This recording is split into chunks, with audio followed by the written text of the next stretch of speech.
I want to address the fact that some people, if they go to a studio and that studio is not well equipped, like that studio is not well decorated, they feel that the producer cannot give them the sound that they want.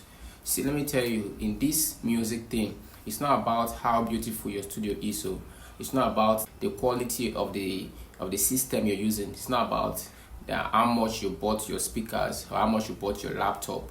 It's about your skills. Most of this beautiful sound that you hear, the musician or the producer just did it in one corner of their room. We have stories about Frank Edward, Sinach, even Thames or Malay. Their first work that brought them out, they just did it at the corner of their room.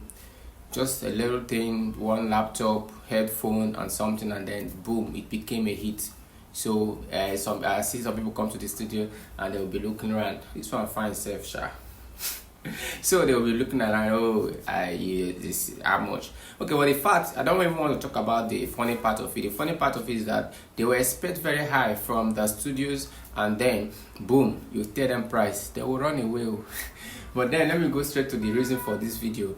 The fact is that the producer is well dressed or the studio is well decorated does not guarantee good sound. What guarantees good sound is the skills of the producer.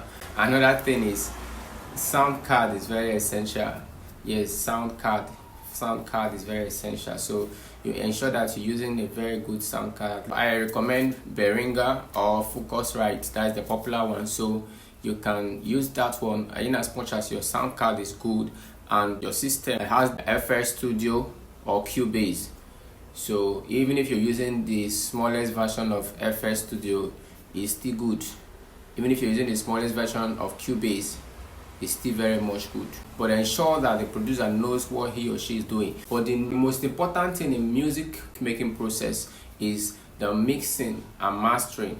So ensure that you have these primary things. You have a system that can be able to allow you to download FL Studio and the Cubase. So once you have it, you are good. Then ensure you have at least one of the sound card I mentioned earlier, and then you are good to go. So it's not about having all blah blah blah blah blah blah blah. So you begin from there to the next level.